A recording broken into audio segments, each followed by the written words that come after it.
In this episode of New York Next, we're in Long Island City at the office of multi-billion-dollar company Opentrons.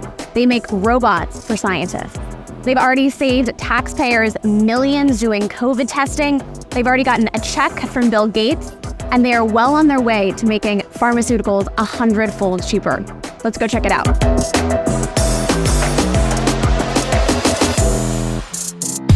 Opentrons robots automate workflows for some of today's leading health and tech companies. The software allows scientists to program the machine to conduct any test or exam a lab may need. One of the big kind of challenges for scientists using robotics is how do you program the robot to make it do what you want? And you need to know how to program software. We really focused on making the easiest to use experience, and so that's why we've invested heavily to incorporate AI and particularly LM technologies like ChatGPT to greatly simplify programming of the robot. As an example, you can use the Flex robot to do NGS library prep, and so that's a key activity involved with sequencing of DNA. Next-generation sequencing, NGS, is a technology for determining the sequence of DNA to study genetic variation associated with diseases. Could you go on to like ChatGPT or AI and you can enter whatever test it is that you want? Yes, you could definitely use those types of tools to help program the robot to run this type of complex process that might take 8 hours or more of many, many detailed steps. I see. And then it's as simple as just hitting go and it's off to its races. And what's really great is this allows scientists to free up their time to do higher value activities. The value of your PhD is not to be doing a lot of manual activities all day long, it's to be using their brain.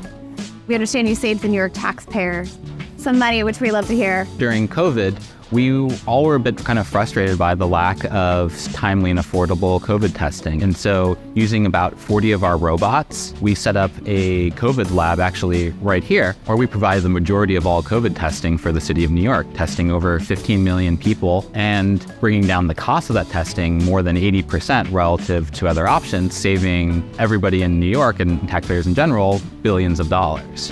So tell me about Bill Gates as an investor. You said you get a little bit of time with him each year. How does that go? His principal interest really is around how we can be building a platform and ecosystem, not just a individual robot, but actually a platform that can transform how lab work is done, enabling third-party developers like other startups, scientists to build new applications for our robot, build new devices, hardware devices that can integrate in with our platform. And that can be a really powerful means to leverage the entire community to be automating the entire lab. You also have made this to be a much cheaper machine than really anything else, because this is $7,000. Many competitive solutions to our robot start at $100,000 or more. Wow. It's our view that these types of solutions should be accessible to scientists all around the world. And you can actually run our robot off of a car battery. And so there actually was an instance out in the field in Africa, someone took a couple of our robots, put in the back of a pickup truck, drove out to where there was a disease outbreak to run some testing. There's a lot of these kind of amazing things that start opening up when you make automation easy to use and highly affordable. I want to get to some of the business side of this, because a lot of pharmaceutical companies, and I mean, it's a $1 trillion industry. What is the business motive? What is the profit motive there? How does that work? When you look at a pharma company, they're profit maximizing like any other business. So I'll use the example of gene therapies. These are really remarkable treatments on the market that cost $1 million or more. If you can reduce that to $20,000 or $2,000, now that starts fundamentally changing the dynamic, where instead you could set a more affordable price and therefore make that treatment broadly accessible to everyone around the world.